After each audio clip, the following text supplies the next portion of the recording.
The second delegation to Earth was very different from the first. No enforcers, no weapons, no arrogance. Just Ambassador Hyan, Speaker Threx, and representatives from the 20 species suffering most from humanity's absence. They sent a formal request for a meeting and waited nervously for a response. To their surprise, Earth agreed within 3 days. They were given landing coordinates and security instructions. This time they followed every rule without complaint. They surrendered nothing because they brought nothing except hope. Prime Minister Do Hyun met them in a simple conference room in Geneva. He was a calm man in his 60s with gray hair and tired eyes. Beside him sat Minister of Technology Ji Won and Minister of Economics Seo Hyun. No intimidation, no grand displays, just 3 humans and a table full of data tablets. Ambassador Hyan spoke first. His voice was respectful, almost humble. Prime Minister, we come to acknowledge our mistakes. The Council did not value humanity's contributions. We took your work for granted. We treated you as servants rather than partners. We were wrong.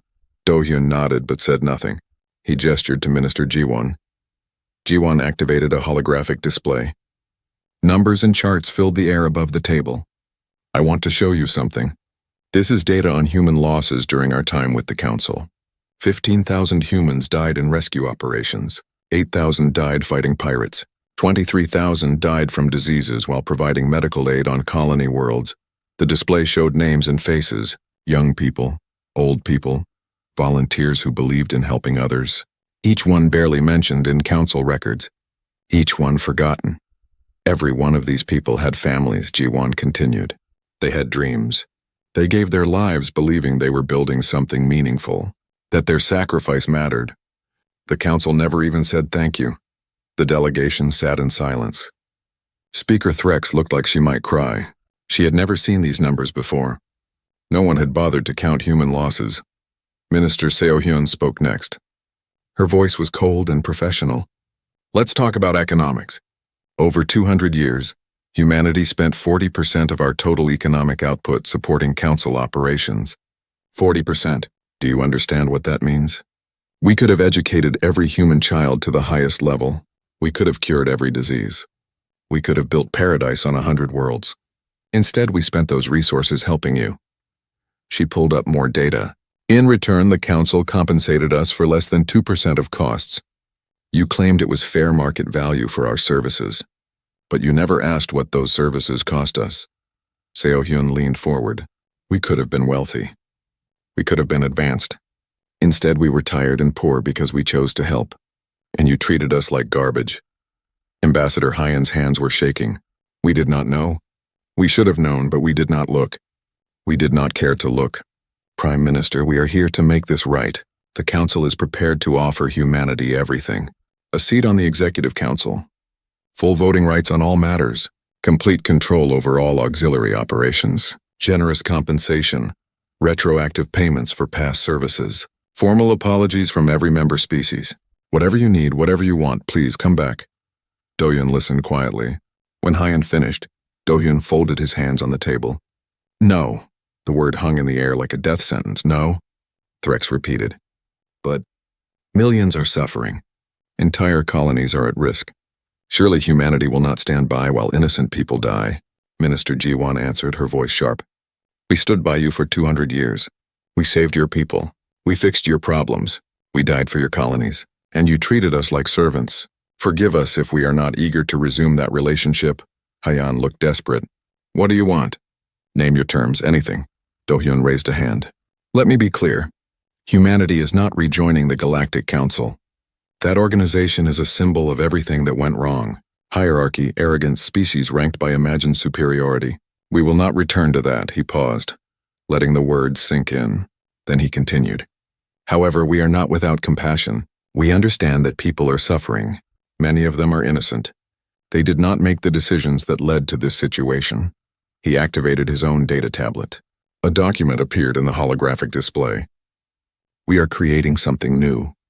The Cooperative Systems Alliance. Any species that wishes to join is welcome. But this alliance operates on different principles. The document outlined the structure. Equal partnership between all member species. Proportional contributions based on population and resources. Mutual respect required. human leadership in areas of human expertise, but other species would lead in their areas of strength, binding arbitration for disputes. No species considered superior to another. These are non-negotiable principles, Do-hyun said. Any species that joins must accept humans as equals, must contribute fairly, must treat all members with respect. We will not accept tokenism or empty promises. Ambassador Hayan read the document carefully. The terms were fair but would be difficult for proud species to accept. Admitting humans were equals meant acknowledging 2 centuries of wrong treatment. Contributing proportionally meant some wealthy species would pay significantly more than they had before. What about species that do not join? Threx asked quietly. Do-hyun's expression remained neutral. Humanity will focus its resources on alliance members. Non-members will need to solve their own problems. We wish them well, of course. It was not a threat. That made it more terrifying. Humanity was not seeking revenge. They were not trying to punish anyone. They were simply done helping those who did not value their help. Seo-hyun added one more point. The Alliance will provide all the services humanity used to provide the Council. Monitoring, medical support, technical assistance, emergency response, but only for members. Non-members will receive nothing from us, not even commercial contracts. The delegation understood. Join the Alliance and receive help. Refuse and face the galaxy alone. They returned to Andromeda Prime with the proposal. The debate that followed was fierce. Proud species resisted. The Valkorians found it insulting to accept humans as equals. The remaining Thoughtweaver leaders argued they should rebuild on their own, rather than submit to human terms. The Krell Empire delegates worried about the costs, but colonies were falling. The blight was spreading. Pirates were attacking with impunity. Trade had collapsed. People were dying. Pride was expensive, and they could no longer afford the price. The Aurelian Confederacy applied first. They had lost billions in the trade route disasters. Their application included a formal apology for past treatment of humans and acknowledgement of human expertise. It was reviewed by Earth's Alliance Committee and approved within a week. Other species followed. Not all of them, but enough. Small species that had always been marginalized by the Council. Mid-tier species that recognize practical reality. Even some of the proud species, after more disasters convinced them they had no choice. The Valkorians held out for months. Their warrior culture could not accept being equal to humans. Then pirates raided their homeworld, something that should have been impossible. The raid was brief but devastating. The new Valkorian High Command applied for Alliance membership the next day, including a public statement about learning respect through loss. The Thoughtweavers tried to rebuild their knowledge independently. They spent a year working on it. They made progress, but it was slow and incomplete. Finally, their Council of Minds voted to apply for Alliance membership. Their application included an acknowledgement that intelligence comes in many forms, and that technical expertise deserves recognition. The Krell Empire was the last major species to hold out. Ambassador Hayan argued desperately with his government. They were losing colonies, losing trade, losing population to preventable disasters. But the old leadership could not accept subordination to humans. Then the population voted them out. It was the first democratic transition in Krell history. Hayan was elected premier. His first act was to formally apply for Alliance membership. His application included a public apology broadcast across the entire empire, acknowledging the terrible way they had treated humans and asking forgiveness. Within 3 years, the Cooperative Systems Alliance had 70 member species. Applications arrived weekly. Earth's Alliance Committee reviewed each one carefully. Species that demonstrated genuine respect and willingness to contribute fairly were accepted. Species still clinging to ideas of superiority were declined, with invitations to reapply when they were ready. The Galactic Council still existed technically. 12 species remained as members, refusing to accept the new reality. They held sessions in the Crystal Spire, but the chamber felt empty with so few delegates. They passed resolutions condemning humanity's coercion and demanding return to the old system. The resolutions were noted by no one and changed nothing. The Unity monument they had built stood incomplete. The foundation had cracked because the soil stability issues were never fixed. Human engineers could have prevented that. But there were no human engineers in council space anymore. The monument stood as an accidental memorial to what happens when you value symbols over substance. Ambassador Minho, now Director of Alliance Affairs, worked from a comfortable office in Tokyo. It was also completely unhelpful. Threx tried again. Requesting an emergency depot, the council delegation's ship dropped out of faster-than-light travel at the edge of the Sol system.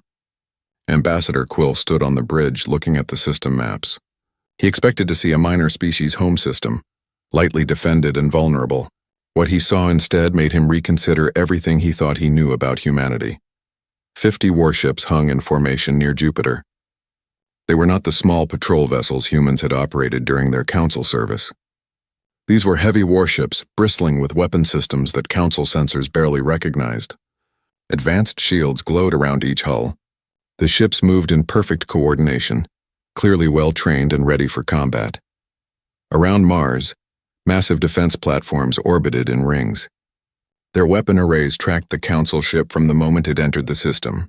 Near Earth itself, construction was visible everywhere. Shipyards building more vessels, research stations conducting classified experiments, mining operations on the moon working at full capacity.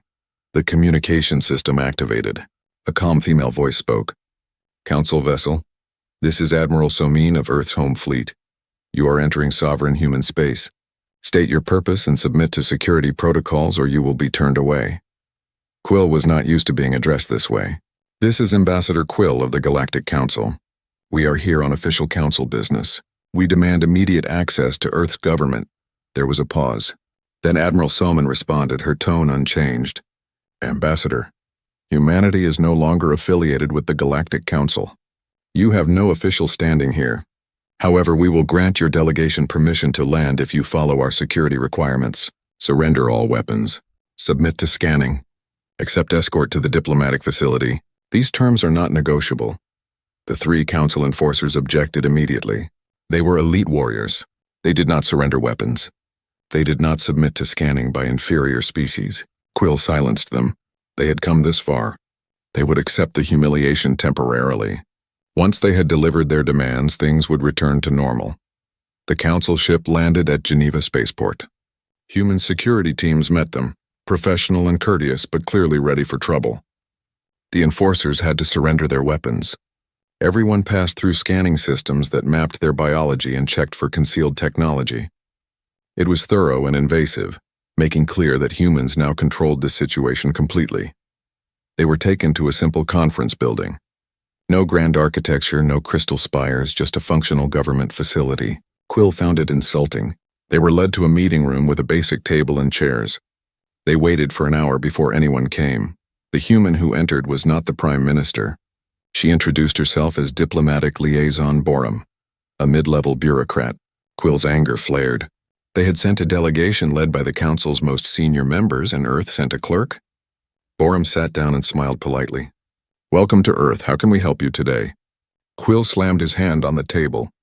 "You know exactly why we are here. The galaxy is suffering because humanity abandoned their obligations. Systems are failing. People are dying. You will resume operations immediately." Borum's smile did not change. "I'm sorry, but I think there's been a misunderstanding. Humanity has no obligations to the Galactic Council. We withdrew following proper procedures. All our commitments were fulfilled before we left." Speaker Threx leaned forward. "Let us be practical. The Council recognizes that mistakes were made. We are prepared to offer improved terms, better compensation, more respect for human expertise, even a seat on advisory committees. Surely we can reach an agreement." Borum shook her head gently. "I appreciate the offer, but Earth's government has made its decision. We are no longer participating in Council operations." Quill stood up, trying to intimidate her with his height. "You do not understand the situation. The Council can make life very difficult for humanity. Trade sanctions, travel restrictions, military pressure. You are one species. We are 200. "Do not be foolish." Borum remained seated, completely calm. "Ambassador, let me be very clear. Humanity is not afraid of the Galactic Council. We have spent 2 centuries helping you. Now we are helping ourselves. If you wish to impose sanctions, that is your choice. We will manage." She stood and walked to the door. "Your ship will be allowed to depart within 24 hours. Please use that time to rest and resupply. Safe travels, Ambassador." They were escorted back to their ship. No one answered their further demands. No one offered to negotiate. They were simply sent away like unwanted visitors. As their ship lifted off, Quill watched the human warships tracking them. The weapons stayed locked on target until the Council vessel jumped to faster than light and left the system. On the journey back, Quill sat in his quarters and wrote an angry report. He called for sanctions against humanity. He called for military action. He called for teaching these upstart humans a lesson about power and hierarchy.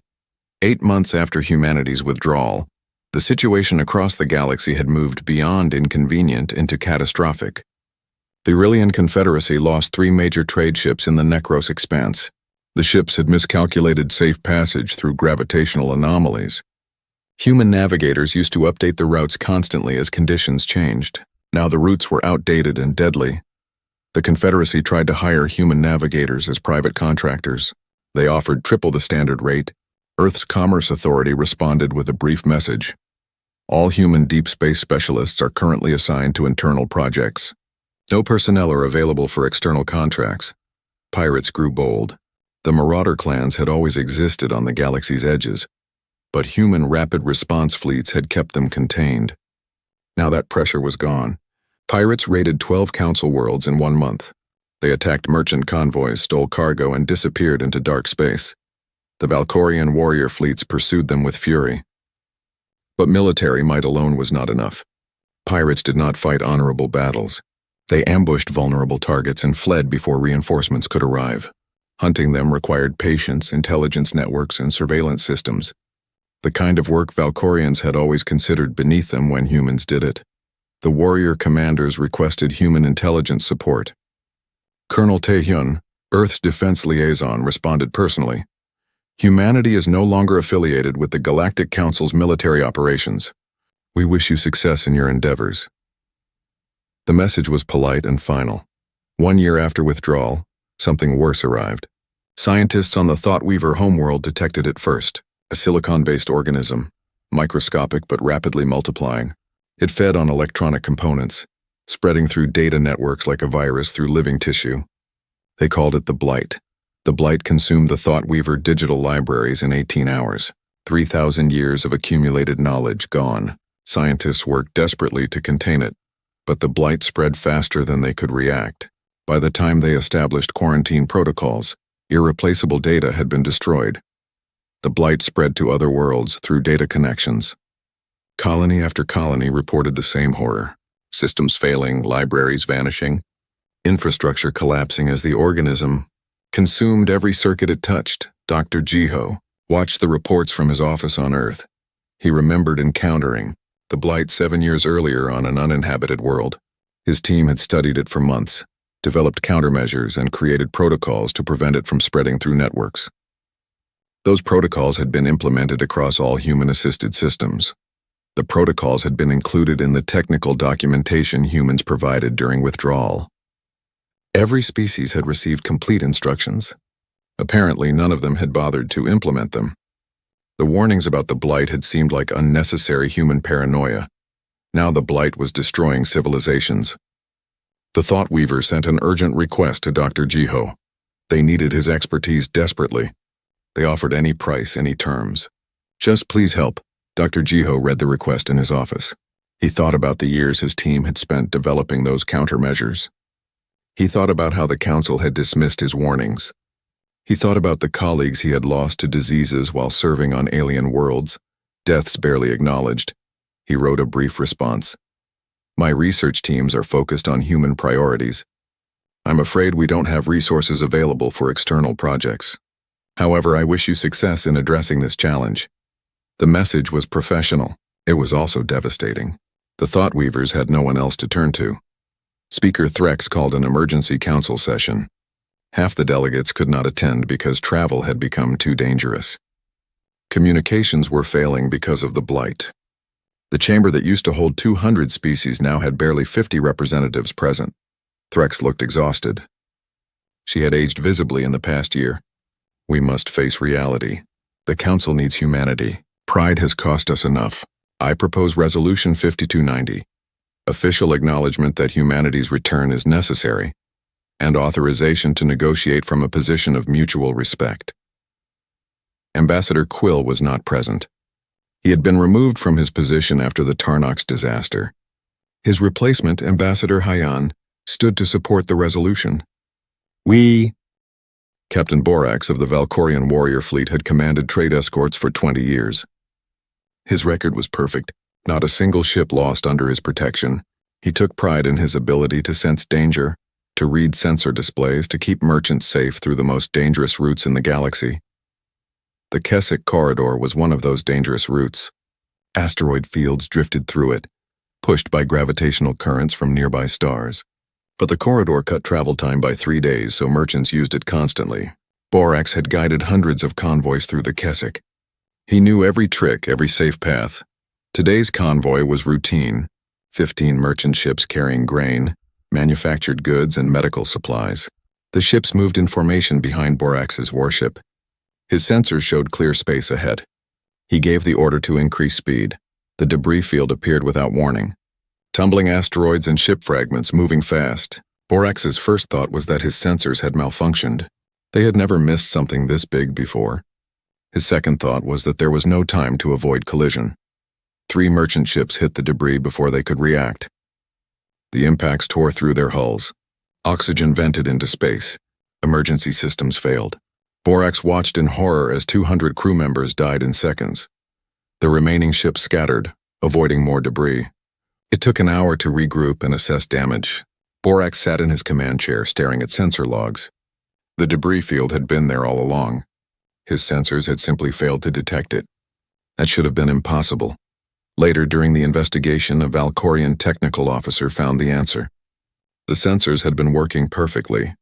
They were just missing data they used to receive.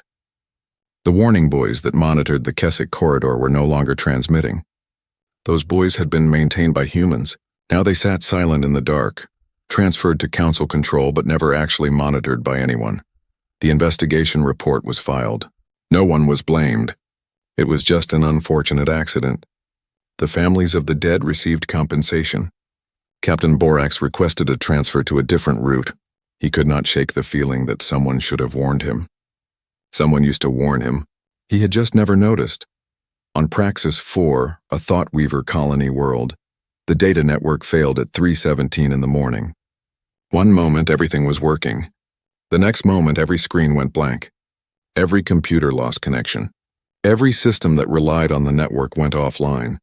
The medical center could not access patient records. Doctors stood in hallways holding data tablets that showed nothing but error messages. Patients in critical care units had their monitoring systems fail. Nurses had to check vital signs manually, rushing from room to room. The agricultural systems that managed food production across the planet went offline. Automated systems that controlled irrigation, fertilization, and harvesting stopped working. Farmers reverted to manual controls they barely remembered how to use. Transportation stopped. The transit systems that moved millions of Thoughtweavers through the colony cities every day relied on network coordination. Without it, vehicles could not navigate safely. The entire planet was suddenly paralyzed. Technical teams worked desperately to fix the problem. They had no idea where to start. The network was incredibly complex, built over decades, maintained by specialists who understood every connection and protocol.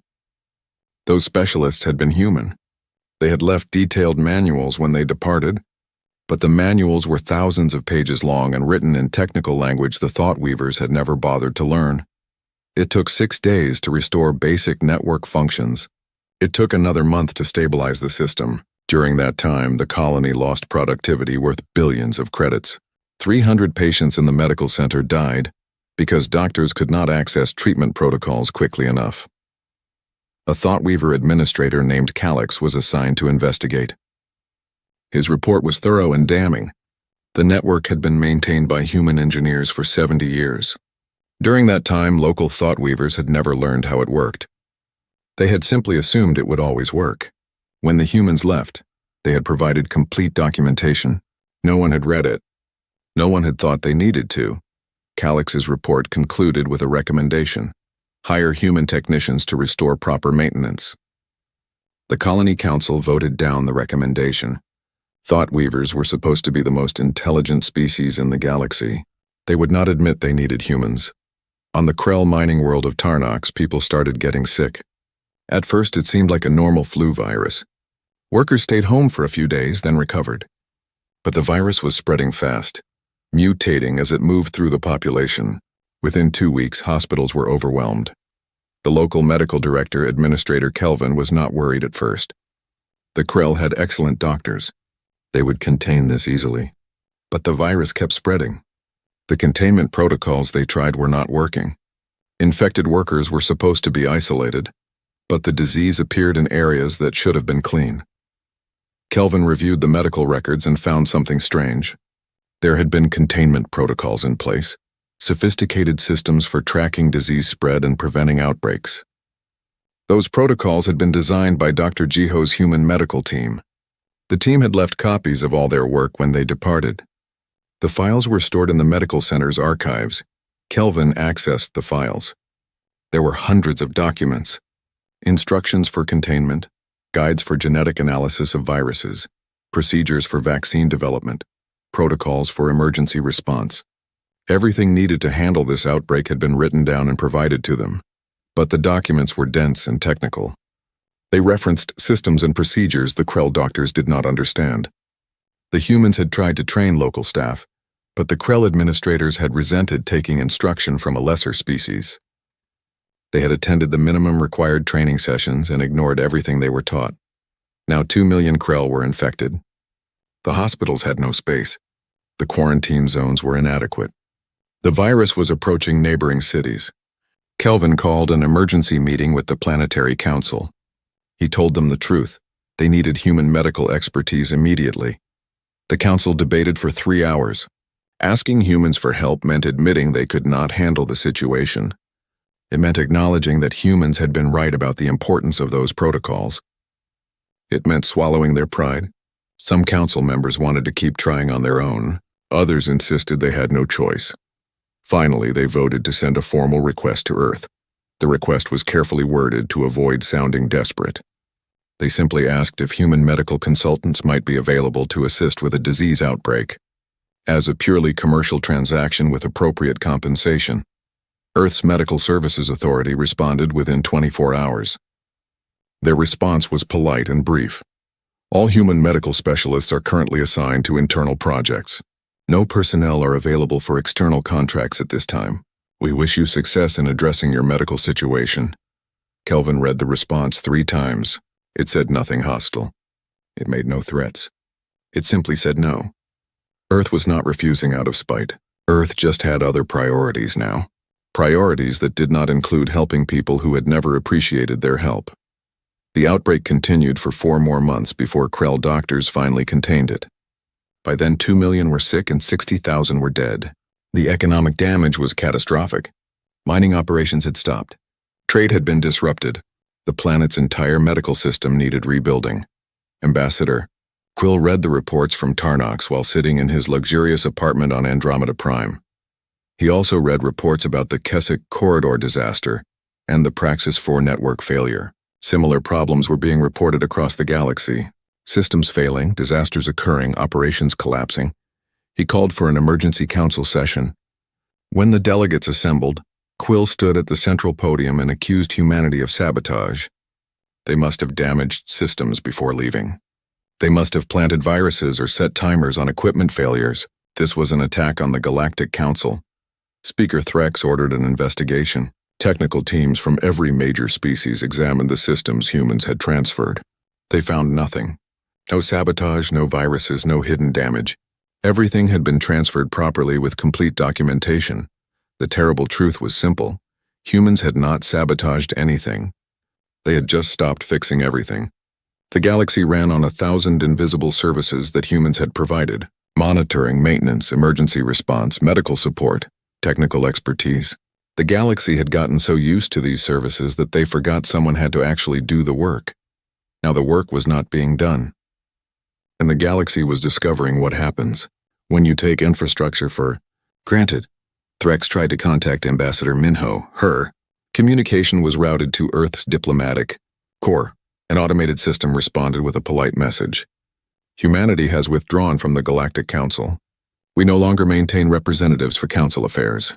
If you have inquiries regarding former human operations, please submit them in writing to the Archive Department for historical reference. The message was professional and correct. 3 months had passed like a slow countdown.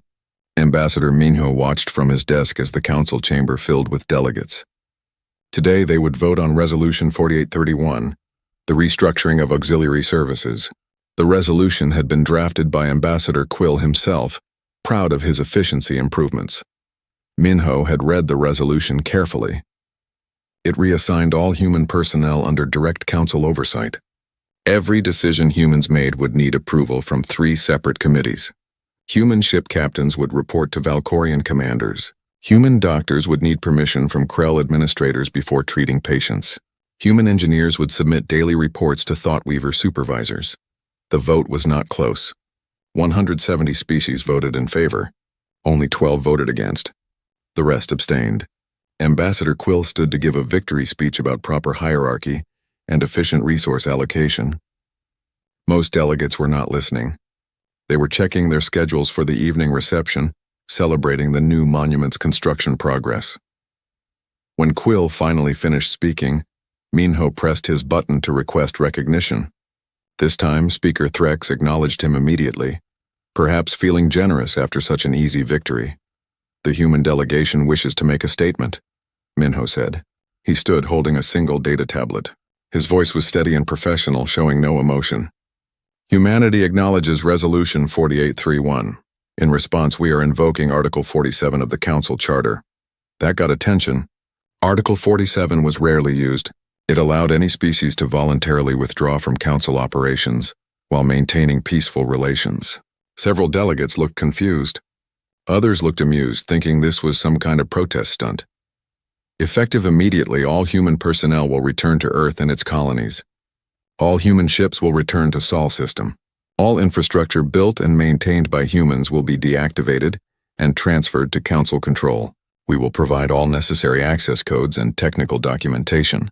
This process will be completed within 30 days. The chamber was quiet. Then someone laughed. It was Quill. "Is humanity having a tantrum? Do you think the Council will beg you to stay? We will manage perfectly well without you." Minho looked at him calmly. "We are following proper procedures as outlined in the Charter. All human obligations will be fulfilled completely before withdrawal. We wish the Council success in their future endeavors." Speaker Threx waved her hand dismissively. "If humanity wishes to withdraw, that is their choice. This session is adjourned. I remind all delegates that the monument reception begins in 1 hour." The delegates filed out, chattering about parties and politics. Not one of them stayed to ask Minho what this withdrawal would actually mean. They would find out soon enough. The next morning, Captain Yuna began recalling the Deep Space Monitoring Network. Her orders were clear and simple. Bring everyone home.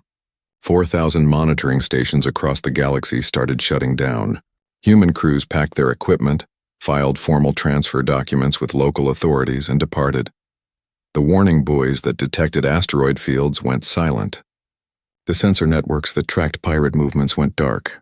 The relay satellites that provided early warning of spatial anomalies were powered down. Captain Yuna made sure every station was properly logged as transferred to Council control. Every access code was provided. Every technical manual was filed. The Council received thousands of documents. They filed them away without reading them. Dr. Jiho recalled his medical research teams from 40 colony worlds. His people had been studying local diseases, developing treatments, training local doctors. Now they packed up their research, backed up their databases, and came home.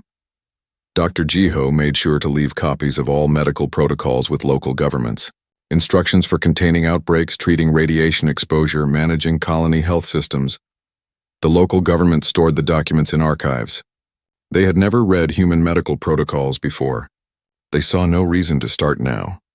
Engineer Hyunwoo initiated shutdown protocols for the Galactic data network.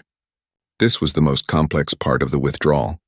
The network connected every Council world, carrying communications, financial transactions, emergency alerts, and entertainment streams. Humans had built it over 100 years. Humans maintained it every day. Hyunwoo and his team worked carefully. They did not sabotage anything. They did not delete anything. They transferred complete control to Council technical services, along with detailed manuals explaining how everything worked. The manuals filled thousands of pages. They covered routine maintenance, emergency repairs, security protocols, and system upgrades. The Council Technical Services received the manuals and put them in storage. The network was working fine. Why would they need instructions? Human merchant ships returned to Sol system. Hundreds of vessels that had carried cargo across the galaxy now docked at Earth stations. The trade routes they had serviced were left empty. Human escort ships that had protected merchant convoys from pirates came home too. The small, fast ships that responded to distress calls were recalled. In shipyards throughout human space, changes were happening. The ships were being retrofitted.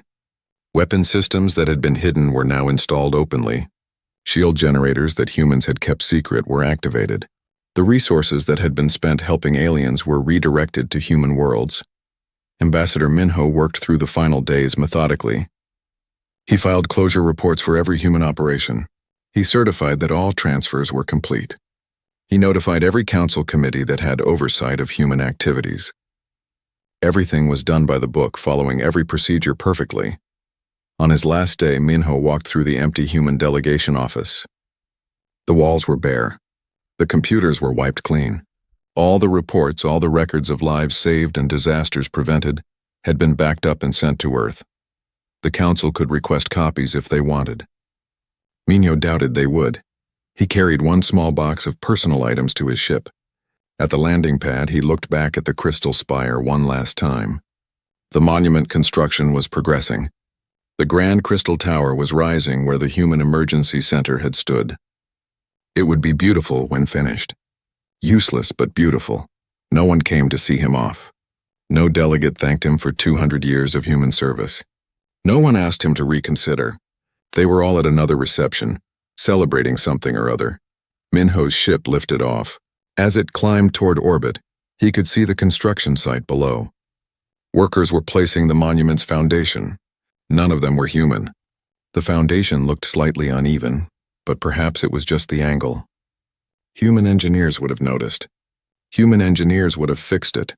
But there were no human engineers anymore. The ship jumped to faster-than-light travel. Earth was 6 days away. Minho sat in his quarters and wrote his final report. It was short. Withdrawal complete. All obligations fulfilled. All systems transferred. Council did not object or request reconsideration. Humanity is no longer affiliated with Galactic Council operations. He sent the report and then pulled up another document, one he had been reading during the long months of preparation. It was a contingency plan developed decades ago, back when humanity first joined the Council. The plan was titled Integration Fleet Protocols. It outlined how humanity would defend itself if the galaxy ever became hostile. No one outside human space knew about the integration fleet. No one knew about the weapons research, the shield technology, the strategic planning that had continued quietly for 2 centuries. Humans had hoped never to need these preparations. They had wanted to be part of the galactic community. The galaxy had chosen differently. The galaxy had chosen to see humans as servants, so humanity would withdraw and the servants would stop serving.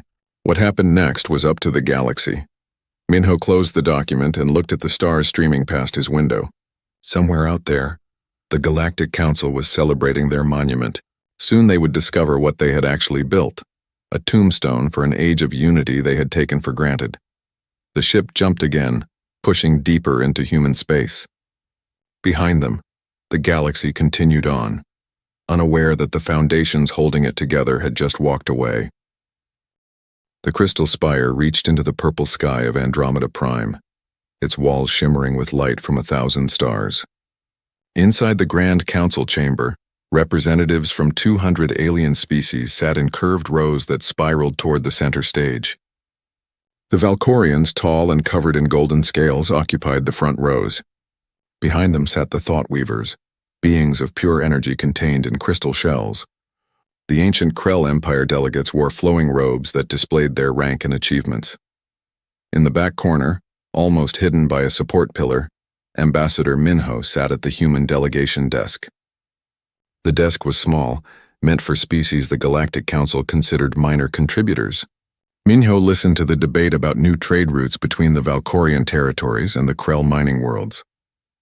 The discussion had gone on for 3 hours. Not once had any delegate asked for human input. Minho didn't mind being ignored. He had learned long ago that humans were seen as useful but unremarkable. Good at paperwork, decent at following instructions, but not worthy of real respect. The galaxy's great powers saw humanity as clerks and janitors, necessary but forgettable.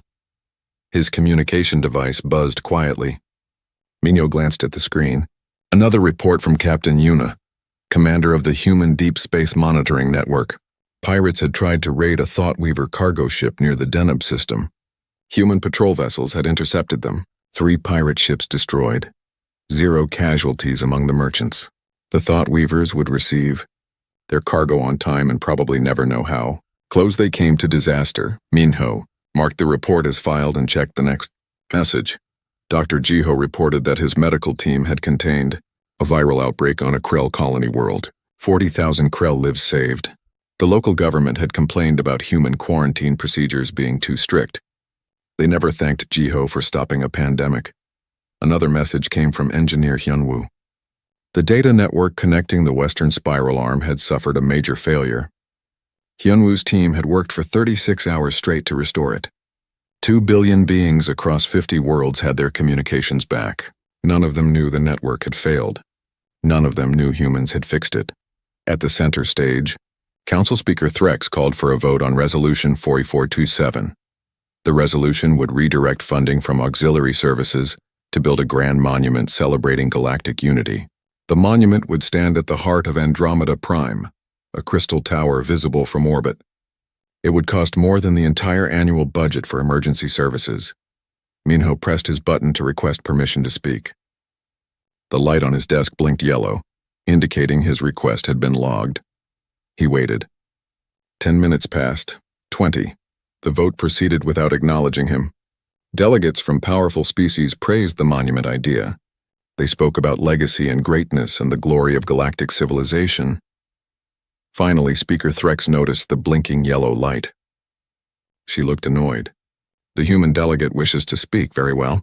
Ambassador Minho, please be brief. Minho stood. His voice was calm and professional. Thank you, Speaker. I wish to note that cutting auxiliary services funding will have serious consequences. Human teams currently monitor 4,000 star systems for threats. We operate 800 emergency response ships. We maintain the communication networks that connect all Council worlds.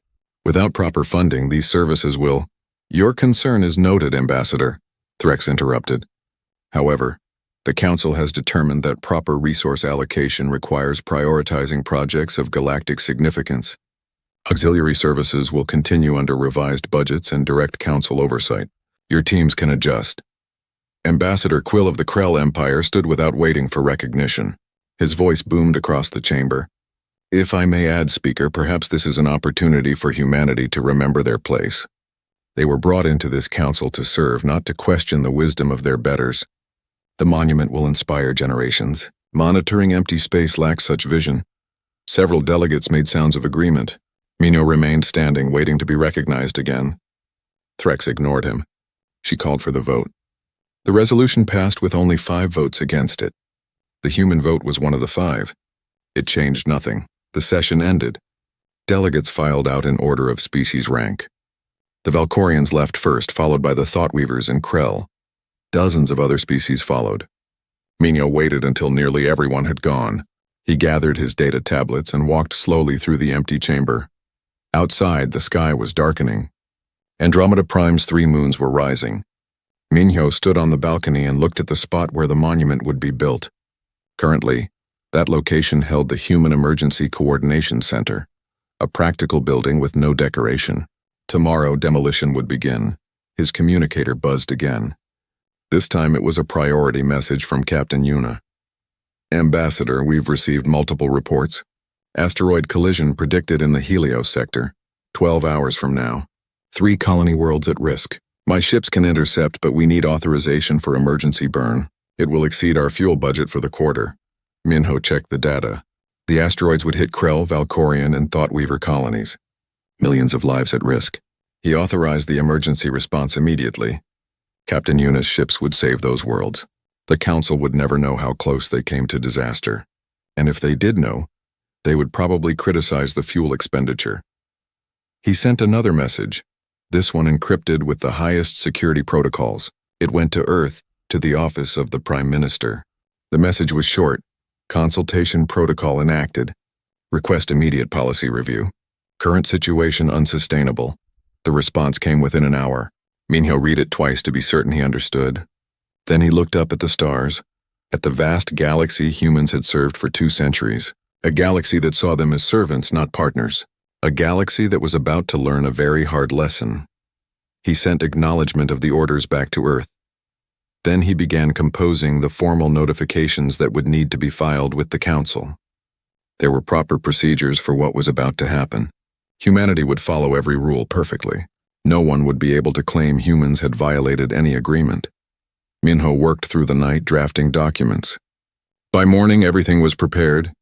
In 3 months, the Galactic Council would vote on Resolution 4831, a restructuring that would strip humans of the little authority they still had. The Council expected humans to accept it quietly, as they had accepted every other insult. They would be wrong. Humanity had been patient. Humanity had been helpful. Humanity had been professional. But patience had limits. The galaxy was about to discover that humans could follow instructions very well, including the instruction they were about to give themselves. Stop helping those who don't appreciate the help. Ambassador Minho saved his documents and looked once more at the spot where the monument would stand, a monument to galactic unity, built on the ruins of the services that actually kept the galaxy unified. The irony was almost funny. Almost. He walked back to his quarters to sleep. Tomorrow would be a normal day of council business. But the countdown had begun. The alarm screamed through the monitoring station, and Commander Vexthor's 4 eyes snapped open. He had been reviewing supply reports when the sound pierced the usual quiet hum of the outpost. His clawed hand slammed the response panel and the alarm cut off. Report. He barked into the comm system. Sir, we have an unknown contact. The voice of his sensor operator trembled slightly. It just appeared on the edge of our detection grid. Vexthor pulled himself up from his chair and moved quickly to the command center. The monitoring station was small, just 20 crew members stationed at the edge of Calvarian Empire space. Their job was simple and boring. Watch for pirates, watch for rebels, report anything unusual. In his 15 years at this post, Vexthor had never seen anything truly unusual. Until now. The main display showed a single blip moving through space. It was still far away, but something about it made Vexthor's scales prickle with unease. What am I looking at? He asked. The sensor operator, a young female named Sisra, touched her controls with shaking fingers. I don't know, Commander. The signature doesn't match anything in our database. The energy readings are wrong. Wrong how? The ship is moving faster than anything should. Not using jump gates. Not using any propulsion system we recognize. It's just moving. And the power output. She stopped and looked up at him. Sir, if these readings are correct, that single vessel is generating more power than our entire battle station. Vexthor felt his blood run cold. Check your equipment. Run a full diagnostic. Already did, sir. 3 times. The readings are accurate. He stared at the display. The blip continued its steady approach toward their sector. Can you get a visual? Trying, sir. The distance is extreme, and there's something about the hull that's making it difficult to scan. It's like the ship is slippery. Our sensors keep sliding off it. Minutes passed like hours. Vexthor ordered his crew to battle stations, even though their small monitoring post had minimal weapons. If this was a threat, they would need to call for help long before the ship arrived. But he wanted to know what he was dealing with first. Got it, Sisera shouted. Visual coming through now. The display flickered, then resolved into an image that made every crew member in the command center freeze. The ship was beautiful and terrifying at the same time. Sleek white hull with smooth lines that curved in ways that seemed impossible. No visible weapons ports, no obvious engines, no rough edges or armor plating. It looked more like a work of art than a warship. But the size. The reading said it was at least twice as large as their biggest cruisers. What is that design? Someone whispered. Vexthor didn't answer. He was staring at something else. On the side of the hull, illuminated by the light of distant stars, was a marking. A symbol. Blue and white, circular, with strange patterns inside. He had seen that symbol before, years ago, during his training at the Imperial Academy, in a classified history lesson that all command officers had to take. A lesson about the Empire's greatest shame. Magnify that marking, he ordered, his voice barely above a whisper. The image zoomed in. The symbol became clear. A blue circle with white continents, a planet, and around it symbols in a language that the Empire had tried to forget. Earth. No, Vexthor breathed. It can't be. Sir? Sisera looked at him with concern. Do you recognize it? Vexthor's mind raced. 300 years. It had been 300 years since the last time anyone had seen that mark. 300 years since the Empire had forbidden all travel to that sector of space. 300 years since they had tried to erase the memory of what happened there. Send a Priority 1 alert to Imperial High Command, he said, forcing his voice to remain steady. Maximum encryption. Tell them, he paused, choosing his words carefully. Tell them the Terrans have returned. Terrans? Sisera looked confused. I don't understand. You don't need to understand. Just send the message now. As Sisera worked frantically at her station, Vexthor pulled up the classified files in his personal database. The files every commander kept locked away, the ones they hoped they would never need to access. The historical records of the Terran War. He read quickly, his heart's pounding. The colony ship. The first contact. The Empire's attack. And then, the nightmare that followed. 6 months of brutal combat. 3 entire fleets lost. An enemy that refused to surrender, refused to follow standard tactics, refused to die when they should have died. The Terrans had been primitives back then. Their technology had been centuries behind the Empire's. They shouldn't have stood a chance, but they had fought like demons, adapted to every strategy, learned from every battle, and when they finally escaped, they had left behind a trail of wreckage that took the Empire years to clean up. If that was what humans could do 300 years ago with primitive ships and weapons, what could they do now? Message sent, sir, Sisera reported. High Command is acknowledging. They're asking for more details. Tell them everything we have. Send them the sensor readings, the visual data, everything. And tell them. Vexthor looked at the display again, watching the ship continue its approach. Tell them we may need immediate evacuation. Evacuation? Sisera's voice rose in pitch. Sir, what's going on? What are the Terrans? Vexthor turned to face his crew. They all deserved to know the truth, even if it terrified them. 300 years ago, the Empire encountered a species from a planet called Earth. We attacked them without warning. We thought they would be easy to conquer. He gestured at the ship on the screen. We were wrong. They fought us to a standstill and escaped. The Empire classified everything about that war because we were humiliated. We lost thousands of ships to what we thought were primitives. The crew stared at him in shock. And now they're back. Vexthor continued. That's a human ship. And if they've had 300 years to advance their technology... He didn't finish the sentence. He didn't need to. Sisera's screens lit up with incoming messages. Sir, High Command is responding. They're mobilizing the 7th Armada. Admiral Kasavara is taking personal command. They're ordering us to maintain observation but under no circumstances attempt contact or engagement. Vexthor nodded. At least High Command understood the danger. But as he watched the human ship glide effortlessly through space, moving at speeds that should have been impossible, generating power that should have been unthinkable, he wondered if even the 7th Armada would be enough. The Terrans were back, and the Empire had 300 years to fear what that might mean. Admiral Kasavara stood in the war room of the Imperial Command Center, staring at the data streaming across the holographic display. Around him, military advisors and historians worked frantically, pulling up files that hadn't been accessed in centuries. Show me everything, he commanded. I don't care if it's classified. I want to know exactly what we're dealing with. The head archivist, an elderly Calvarian named Thespak, nodded and touched the central console. The room dimmed and images began to appear in the air around them. The incident occurred 307 years ago, Thespak began, his voice quiet and measured.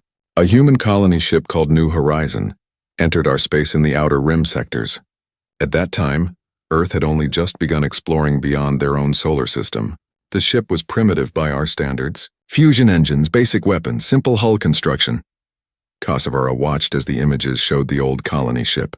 It was ugly and blocky, nothing like the sleek vessel they had detected today. What happened? He asked, though he already knew the answer from his command training. Imperial Fleet Commander Zexthal was stationed in that sector. When he detected the human ship, he followed standard protocol for unknown alien vessels.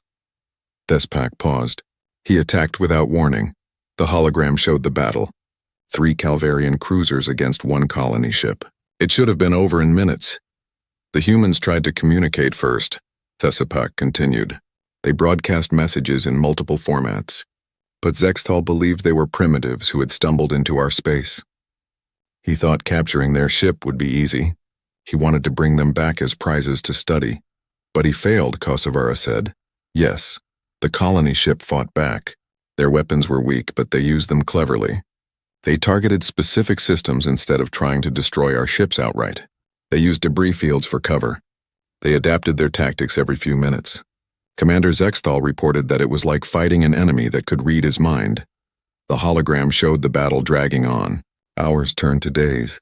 The human ship was damaged but still fighting. Then more Calvarian ships arrived. Zexthal called for reinforcements, Thespak explained. He sent for an entire battle fleet. 20 warships to capture 1 colony vessel. But the humans... The old archivist's voice filled with something that might have been respect. They didn't surrender. They didn't run. They organized their defense with precision. Kosovara watched the hologram in silence.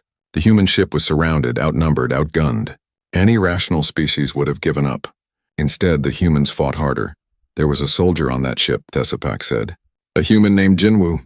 When the Calvarian boarding parties tried to take the ship by force, he held the main corridor alone for 3 days, 72 hours without rest. He killed or wounded over 200 of our soldiers before reinforcements reached him. The humans called him a hero. Our soldiers called him a demon. The hologram showed a figure in damaged armor, standing among piles of bodies still fighting. Kosovara felt his skin grow cold. The war continued for 6 months, Thespak went on. The Empire committed 3 entire fleets to capturing or destroying that single colony ship. We lost thousands of vessels, tens of thousands of crew members. And in the end, the humans escaped.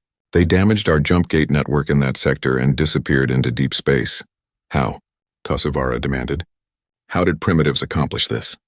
Because they weren't just primitives, another voice answered. An old general named Krevith stepped forward. He had been there, one of the few survivors of the war. They were humans, and we didn't understand what that meant. Kosovara turned to face him. Explain. Every species in the Empire fights according to established doctrine, Krevith said. We have rules, strategies, expected behaviors. When we lose a certain percentage of our forces, we retreat. When a battle becomes unwinnable, we surrender. When facing superior numbers, we negotiate. He gestured at the hologram. Humans don't do any of that. They fight until they win or until they physically cannot continue. They adapt faster than any species we've ever encountered. They treat warfare like problem solving. Every time we developed a new strategy, they countered it within hours. Every weakness we tried to exploit, they turned into a trap. But their technology was inferior, Kosovara insisted. Yes, and they knew it. So they didn't fight us with technology. They fought us with creativity and pure, stubborn determination. They used asteroids as weapons. They hacked our communication systems. They even built fake ships out of debris to confuse our sensors. Krevith's voice was bitter. We were fighting them with honor and established tactics. They were fighting to survive by any means necessary. There is no contest between those two approaches. The room fell silent. Kosovara looked back at the hologram, watching the human colony ship finally escape through a damaged jump gate, leaving behind 3 destroyed fleets and an empire too humiliated to admit what had happened. Why was this classified? He asked. Because the Emperor at the time couldn't afford to admit defeat, Thespak answered. Couldn't admit that the mighty Calvarian Empire had been beaten by unknown aliens with primitive technology. So he classified everything, declared that sector of space forbidden, erased the incident from all public records. Only command officers were allowed to know the truth, and we forgot about them, Kosovara said quietly. We assumed they would stay in their own space, that we would never see them again. Yes, Thespak confirmed. We forgot about the humans, but apparently they didn't forget about us. Kosovara turned to his advisors. Current estimates. If that colony ship from 3 centuries ago was that dangerous with primitive technology, what kind of capabilities does the ship we detected today possess? The head of military analysis, a female named Kesira, brought up new projections. Admiral, if we assume standard technological progression, the humans should now be several generations ahead of where they were. But based on the energy readings from this vessel, they're not just ahead. They've made leaps that we can't explain. Their power generation alone suggests they've discovered physics principles we don't understand. Weapons capabilities? Unknown. The ship shows no obvious weapon ports, which could mean their weapons are internal and deployable. Or it could mean the entire ship is a weapon. We don't have enough data. Kosovara felt the weight of command settling on his shoulders. What are our options? Krevith spoke up. With respect, Admiral, we have only one option. Destroy that ship before it can report back to Earth. If they're here to scout for an invasion, we need to stop them now. And if it's not a military vessel? Someone asked. Then we've made first contact by destroying their ship, another advisor said. That could mean war. We're already at war, Krevith insisted. We've been at war since 300 years ago. This is just the next phase. If we don't strike first, they will. Kosovara looked around the room. Fear. He saw fear in every face. Fear of the unknown. Fear of history repeating. Fear of an enemy that had beaten them once before with nothing but determination and ingenuity. Mobilize the 7th Armada, he ordered finally. 200 ships? Full battle readiness. We intercept that vessel before it gets any closer to our core systems. And our orders regarding engagement? Kassira asked. Kosovara stared at the hologram showing the old colony ship still fighting against impossible odds. He thought about Jinwu holding a corridor for 3 days. He thought about humans who refused to surrender. He thought about what 300 years might have done to a species like that. Destroy it on sight, he said. Give them no chance to fight back. No warnings. No communication. We hit them with everything we have and we don't stop until that ship is dust. He prayed to the old gods that it would be enough. Captain Hyun stretched in his chair and smiled at the view on the main display. The nebula ahead glowed with purple and gold light, clouds of gas and dust stretching across thousands of kilometers. After 3 months in deep space, the sight never got old. Beautiful, isn't it? Minji said from the engineering station. She was monitoring the ship's new jump drive, making sure all systems stayed stable. Beautiful and scientifically interesting, Yuna added from her position at the science console. The young woman's eyes sparkled with excitement. The radiation patterns are unlike anything we've seen before. If I'm reading this correctly, there might be exotic matter formations inside the nebula. Hyun nodded. This was what the Prometheus Dawn had been built for. Exploration, discovery. Humanity had finally developed technology that could reach the stars. And now they were out here, charting new systems and making first contact with whatever they might find. How long until we reach the nebula? He asked. At current speed, about 6 hours, Minji replied. The new drive is performing perfectly. We're making better time than expected. Hyun felt proud of his ship and crew. The Prometheus Dawn was humanity's newest exploration vessel, equipped with experimental technology that would have seemed like magic just a generation ago. The jump drive could fold space without using traditional gates. The shields could protect them from radiation and micrometeorites. The sensors could detect objects light years away, and his crew was the best Earth could offer. Yuna was a brilliant scientist who had published 3 papers before her 25th birthday. Minji was an engineering genius who had helped design the ship's core systems. Doyen, his communications officer, could speak 7 languages and had trained specifically for first contact scenarios. Taeyang, the weapons officer, was former military, but had eagerly joined the peaceful exploration program. Jisoo, their medical officer, had treated more alien biology simulations than anyone else in the service. They were ready for anything. Or so Hyun thought. Captain, I'm picking up something odd, Doyen said suddenly, frowning at his console. The young man touched several controls, adjusting frequencies. There's a lot of electromagnetic activity in this sector. More than there should be. Natural phenomenon? Hyun asked. I don't think so. It has structure, patterns. It's too organized to be random. Doyen worked for another minute, then looked up with excitement. Captain, I think these are alien transmissions. We might not be alone out here. The bridge fell silent. Then everyone started talking at once. First contact, Yuna exclaimed. About time, Minji grinned. We've been exploring for months and haven't seen anything but empty systems. Hyun felt his heart race. This was the moment they had all hoped for. The moment humanity had dreamed about for centuries. Contact with another intelligent species. Doyen, can you locate the source? he asked, forcing himself to remain calm and professional. Working on it, sir. The signals are coming from multiple points. I think there's a network of stations or ships spread throughout this sector. They're using a communication protocol I don't recognize, but I might be able to decode it given time. Don't decode their private communications, Hyun ordered. That would be rude. Can you broadcast a first contact message? Yes, sir. Standard protocols? Standard protocols. All languages, all frequencies. Let them know we come in peace. Doyen nodded and began preparing the message. Hyun turned to Taeyang at the weapons station. Power down all weapon systems. I want to make it clear we're not a threat. Taeyang looked uncertain. Sir, if they're hostile, then we'll run. But we're not going into first contact with guns pointed at them. That's not who we are. Yes, sir. Taeyang began shutting down the ship's defensive lasers and missile systems. Hyun turned to Jisoo at the medical station. Doctor, start reviewing xenobiology protocols. We might need them soon. Jisoo nodded, pulling up files on her display. Should I prepare a quarantine section? Good idea. Just in case. Message ready, Captain, Doyen reported. Broadcasting now on all frequencies. The bridge crew waited in tense silence. Seconds turned to minutes. The alien transmissions continued, but there was no response to their message. Try again, Hyun ordered. Maybe they didn't receive it. Doyen broadcast the message again. And again.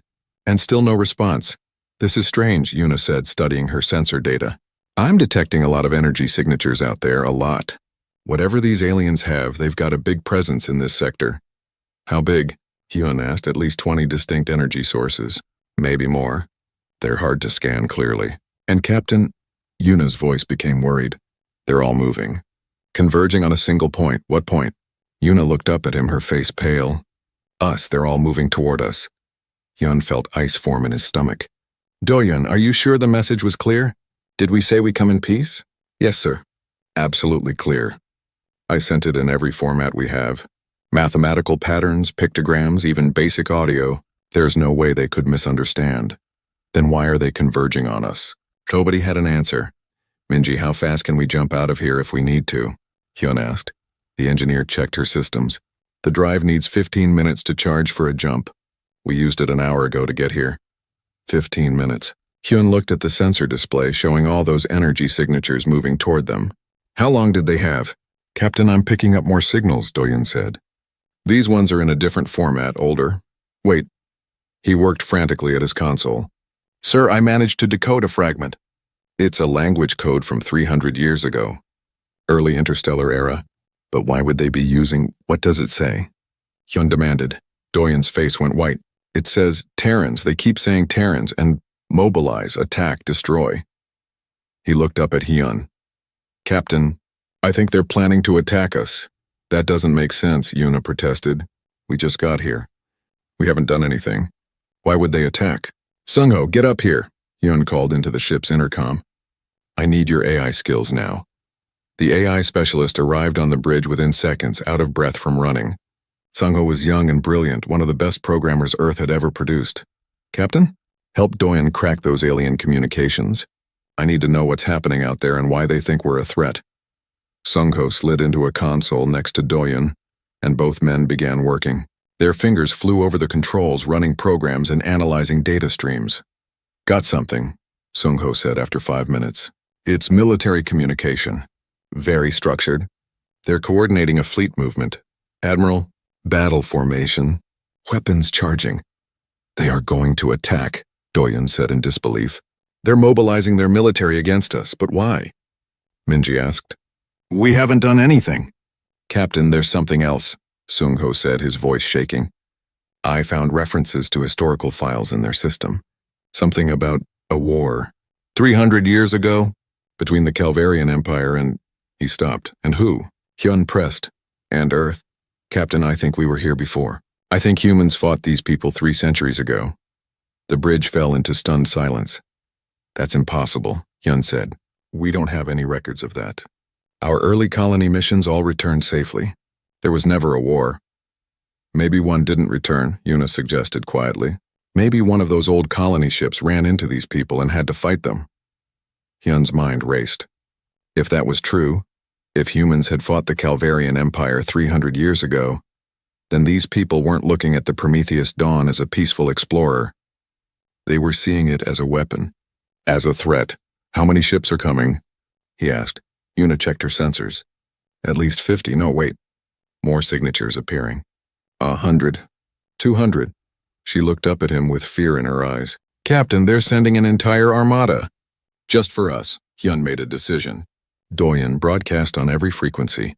"Tell them we are not military. Tell them we didn't know about any past conflict.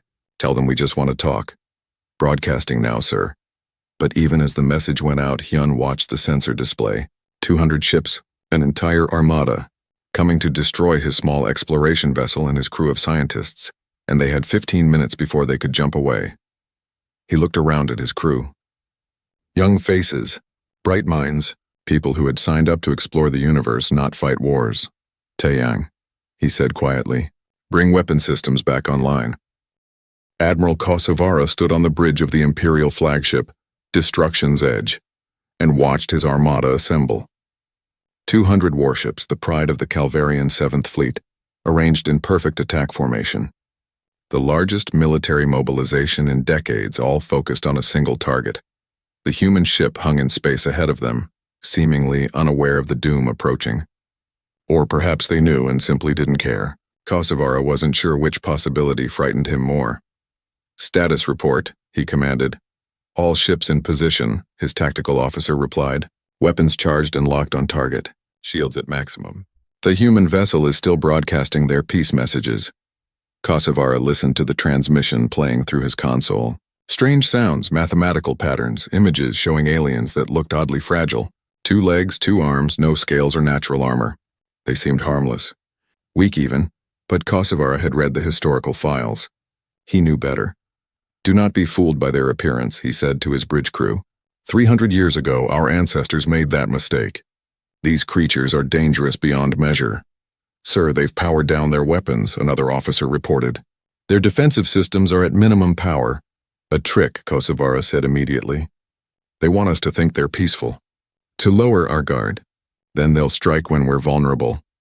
He pulled up the tactical display, studying the human ship. It was larger than his flagship, which was concerning. The energy readings were still off the scale. And despite their broadcasts about peace, Kosovara could see the truth. This was a warship, had to be. No peaceful exploration vessel would be this powerful. "They're testing us," he said, "seeing how we respond. Gathering data for their invasion fleet. Should we open communications?" His diplomatic officer asked hesitantly. "Perhaps we should at least try to talk to them." "No," Kosovara said flatly. "Communication is what they want.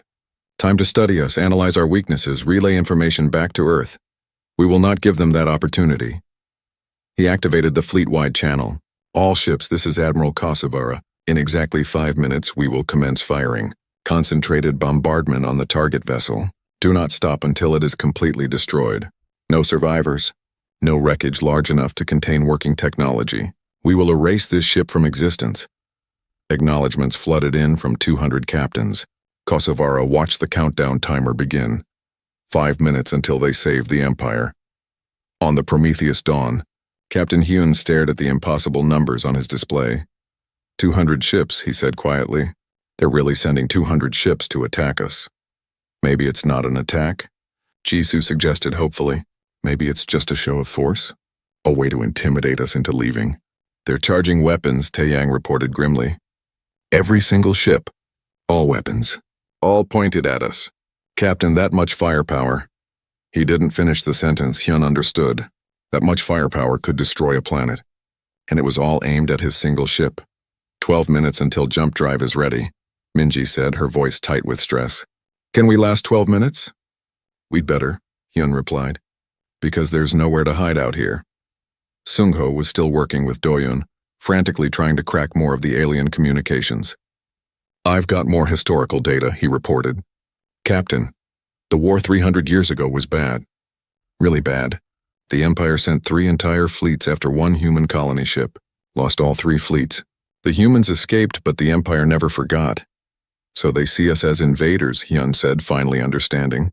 "They think we're here for revenge. Or to finish what that colony ship started," Yuna added. "Captain, from their perspective, we're the dangerous ones. We're the threat." Hyun felt the weight of that realization. Somewhere in the past, some brave humans on a colony ship had fought against impossible odds and won. They had become legends to an entire alien empire, and now that empire looked at the Prometheus dawn and saw those same humans, advanced and powerful after 3 centuries. No wonder they were terrified. Do-yoon, send another message, Hyun ordered. Tell them we know about the war. Tell them we're not here for revenge. Tell them we just want peace. Sending now, sir. But Hyun could see the alien ships moving into final attack positions. They weren't going to listen. They were too afraid. Captain, we need to prepare for combat, Taeyang said firmly. I know we're not a warship, but we have defensive systems. The shields can take some punishment. The point defense lasers can shoot down missiles.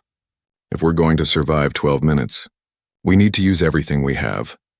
Hyun looked around at his crew. Scientists, engineers, explorers. People who had never been in a real battle. Bring all defensive systems online, he ordered. Full shields. Active point defense. Minji, divert every spare bit of power to protection. On it, Minji said, her fingers dancing across her console. But Captain, if they all fire at once, I don't know if even our shields can handle it. We'll find out, Hyun said grimly. Taeyang, do we have any offensive capability? The debris clearance lasers, Taeyang replied. They're meant for shooting asteroids and space junk, but in theory they could damage enemy ships. And we have the emergency kinetic impactors. They're really just chunks of dense metal we can fire at high speed. Again, meant for emergency situations, not combat. Better than nothing, Hyun said. Prepare them, but don't fire unless I give the order. I want to make it clear we're defending ourselves, not attacking. 11 minutes, Minji announced. Admiral Kosovara watched the timer count down. 3 minutes until the attack. The human ship was still broadcasting peace messages, still claiming they meant no harm. He almost wanted to believe them. Almost. Sir, we're receiving new transmissions from the target, his communications officer said. They're saying they know about the old war. They claim they're not here for revenge. Of course they'd say that, Kosvara replied. What else would they say? That they're here to destroy us? Lies are easy. But sir, what if they're telling the truth? What if this really is just an exploration vessel? Kosovara turned to face his officer. Then we will have started a war. But if they're lying, if this is a military scout ship and we do nothing, then we've doomed the Empire. I choose to protect our people. I choose to assume the worst. 1 minute, the tactical officer announced. Kosovara took a deep breath. All ships, final weapons check. Prepare to fire on my mark. Captain, they're about to fire, Sung-ho said, monitoring the alien communications. I'm reading final attack orders. 20 seconds, Hyun gripped his chair. All crew brace for impact. Shields to maximum. Minji, I hope your engineering is as good as you think it is. So do I, Minji replied, watching her power distribution systems carefully. Shields at 120%. I'm borrowing power from life support and secondary systems. 10 seconds. Sung-ho counted down. 9-8. Yuna grabbed her console. Jisoo whispered a prayer. Do-yeon kept broadcasting peace messages even though he knew nobody was listening. 3, 2, 1. The universe exploded into light. 200 ships opened fire simultaneously. Energy beams, missiles, plasma bolts, kinetic projectiles. Enough firepower to glass a continent, all focused on the Prometheus dawn. The ship's shields flared brilliant blue, absorbing the initial impact. The bridge shook violently. Consoles sparked. Lights flickered. Shields holding, Minji shouted over the noise. But they're draining fast. 90%. 85%. Return fire, Kosovara commanded. Keep firing. Don't give them a chance to recover. The armada poured destruction onto the human ship. Wave after wave of weapons fire. The void lit up like a star had been born. Shields at 70%, Minji reported. 60%. Captain, we can't take this for long. Hyun made a decision he never wanted to make. Taeyang, target their weapon systems. I don't want to kill anyone, but we need to stop them from firing. Use the debris clearance lasers. Minimum power. Just enough to disable their weapons. Yes, sir, Taeyang said, and began targeting solutions. The Prometheus Dawn's lasers, designed to cut through asteroids and clear navigation hazards, activated. Precise beams of concentrated energy, guided by AI-assisted targeting that could track thousands of debris particles simultaneously. They were only meant to destroy rocks. but they worked just as well on alien warships. The first beam struck a Calvarian cruiser's forward weapons array. The precise cut severed power conduits and destroyed targeting sensors. The ship went dark, its weapons offline. The second beam hit another ship. The third. The fourth Taiyang worked methodically, his targeting system predicting enemy positions with frightening accuracy. Every shot hit exactly where he aimed. Every shot disabled a ship without destroying it completely. What? Admiral Kosovara stared in horror at his tactical display. His ships were going dark. One by one, with surgical precision, the human vessel was neutralizing his fleet. "Sir, the enemy weapons are incredibly precise," his tactical officer reported in shock. "They're not trying to destroy us. They're disabling weapon systems only. Our crews are alive, but the ships are combat ineffective. 30 ships disabled, 40, 50, all ships evasive maneuvers," Kosovara ordered desperately. "Don't let them target you!" But it didn't matter. The human targeting system adapted to every evasion, predicted every movement. It was like fighting an enemy that could see the future. "Shields at 40%, Minji reported. But we're managing." The debris cleared. The battle lasted 15 minutes. To Admiral Kosovara, it felt like 15 hours. He watched his proud armada, 200 of the Empire's finest warships, reduced to floating hulks. Not destroyed, which somehow made it worse. The human ship could have killed them all. Instead, it had systematically disabled every vessel with clinical precision. 123 ships were now drifting in space, weapons offline, crews unharmed but helpless. The remaining ships had stopped firing. What was the point? Every shot they fired was absorbed by shields that seemed impossible to damage. Every attempt to target the human vessel was countered by evasive maneuvers that made their warship move like a fighter craft. And through it all, the humans kept broadcasting the same message. "We don't want war. Please stop firing. We mean you no harm." Kosovara slumped in his command chair, staring at the tactical display. His flagship was still operational, but barely. The humans had spared it until last, and when they finally targeted it, they had been so precise that they disabled only the weapon systems. Life support, engines, sensors all still worked. They could see everything. "Do nothing, Admiral," his communications officer said quietly. "The humans are hailing us. They want to talk." Kosovara almost laughed. Now they wanted to talk. After destroying the Empire's pride, after proving that 300 years had turned them into something unstoppable. "Put them through," he said tiredly. The display flickered and showed the interior of the human bridge. A male figure sat in the center chair wearing a dark blue uniform. He looked young. Humans always looked young to Calvarian eyes, but his expression was serious, almost sad. "I am Captain Hyun of the Earth vessel Prometheus Dawn," the human said in perfect Calvarian. "Are you in command of this fleet?" "Admiral Kosovara," he replied. "I command what remains of it, yes. Admiral, I need you to understand something. We did not come here to fight. We didn't even know about the war 300 years ago. Our records don't mention it. That colony ship that fought your empire never made it back to Earth. We thought they were lost in space. We had no idea they encountered your people." Kosovara studied the human's face, looking for signs of deception. He found none. "Just genuine regret? You expect me to believe that?" he asked. "Your vessel is the most powerful warship I've ever seen. You destroyed my fleet in minutes." "We're not a warship," Captain Hyun said and gestured around his bridge. "Look at my crew, scientists, engineers, explorers. This ship was built to study nebulas and chart star systems. Everything you saw was defensive systems and tools meant for peaceful purposes. Peaceful purposes don't disable 100 warships," Kosovara said bitterly.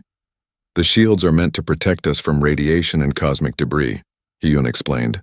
"The lasers you saw are for clearing navigation hazards, asteroids, space junk. The targeting system was designed to track thousands of small objects simultaneously. We needed that precision for our mission." He paused. "We never thought we'd use any of it in combat." On the Prometheus Dawn bridge, Minji leaned close to Hyun and whispered, "The jump drive is ready. We can leave any time." Hyun shook his head slightly.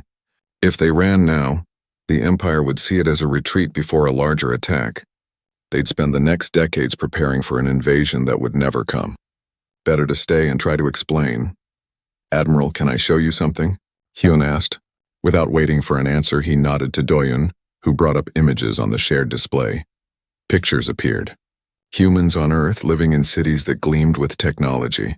Humans on Mars terraforming the red planet. Humans throughout their solar system, building stations and habitats, and beyond other ships like the Prometheus Dawn exploring new stars. This is humanity, Hyun said.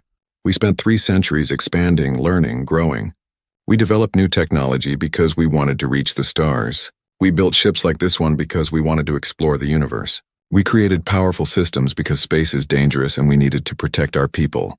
But Admiral, he looked directly at the camera. We never built any of it for war. We're not warriors. We're explorers. Kosovara looked at the images. So much technology, so much power. All of it focused on peaceful expansion. The colony ship that fought you 300 years ago, Hyun continued, they were brave people trying to survive. You attacked them without warning. You tried to capture or kill them. They fought back because they had no choice. They won because humans are very, very stubborn when our lives are threatened. But they never wanted that fight. And now you've returned, Kosovara said. More powerful. More advanced. What are we supposed to think? That we're curious, Hyun replied simply. We came to this sector because our sensors detected interesting radiation patterns from the nebula ahead. We wanted to study it. We had no idea you were here. No idea about the history. He gestured to his crew. Look at their faces, Admiral. Do they look like conquerors? We're just as shocked by all this as you are. Sungho spoke up from his station. Admiral Kosovara, I've been analyzing your communication protocols. Your technology is sophisticated but fundamentally different from ours. We developed along completely separate paths. If we had known about you, if there had been any contact in 300 years, our technology would show similarities. But it doesn't. That proves we've been isolated from you. Proves we're telling the truth. Kosovara considered this. The logic was sound. The technology in the human ship was unlike anything in Calvarian design. If Earth had been preparing for war against the Empire, they would have studied Calvarian systems and incorporated countermeasures. Instead, everything looked completely alien. Independent development. What do you want from us? He asked finally. Nothing, Hyun said, except maybe to start over. Forget the past. Humans don't hold grudges against you for what happened 300 years ago. We didn't even know about it until today. We'd like to make friends, trade knowledge, learn about each other. But if you want us to leave and never come back, we'll do that too. It's your choice. Admiral Kosovara looked around his disabled flagship. His defeated fleet, the Empire's pride, shattered by what was essentially a civilian research vessel. If the humans wanted to invade, they could. If they wanted to destroy the Empire, nothing could stop them. But they didn't want that. They wanted to be friends. I need to contact my government, he said carefully. This is beyond my authority to decide. We understand, Hyun replied. We'll wait. And Admiral, we're sorry about your ships. If you give us time, maybe our engineer can help repair them. Minji is very good with technology. Minji waved awkwardly at the screen. I've been studying your power systems through our scans. I think I can see the problem. It would take a few hours per ship, but we could probably fix most of them. Kosovara stared. The humans had disabled his fleet, and now they were offering to repair it. It was insane. It was impossible. It was exactly what someone who genuinely wanted peace would do. I'll consult with my superiors, he said. The connection ended. Kosovara sat in silence for a long moment, then activated his emergency channel to Imperial High Command. This is Admiral Kosovara. I need to speak with the Emperor immediately. It's about the Terrans. He paused, trying to find the right words. They're not what we thought.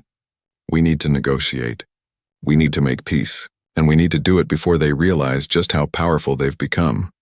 On the Prometheus Dawn, Hyun let out a long breath. That went better than expected, Yuna said. We're not done yet, Hyun replied. But it's a start. Doyun, prepare a detailed report for Earth. The Council needs to know everything that happened here. Already working on it, sir, Doyun said. Taeyang spoke up from his station. Captain, should I keep the weapons armed? No, Hyun said immediately. Power everything down. Back to minimal defensive status. I want to show good faith. Sir, what if they attack again? They won't, Hyun said, watching the disabled fleet on his sensors. They're scared. They think we're dangerous. The last thing we should do is act dangerous. Minji brought up engineering displays. If we're really going to help repair their ships, I should start analyzing their systems in detail. This is fascinating technology. Different principles, but elegant in its own way. Do it, Hyun approved. And prepare a cultural package for Earth. Information about the Calvarian Empire, their language, their history. We're going to need diplomats out here, and they'll need to know what they're dealing with. Jisoo, who had been quiet through the entire battle, finally spoke. Captain, do you think we can really make peace with them? After what happened?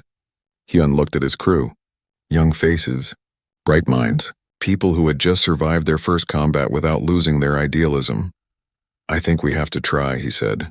Because if we don't, if we let fear and old grudges control us, then we're no better than the empire that attacked that colony ship 300 years ago. Humans have always been better than that. We explore, we learn, we reach out. That's who we are.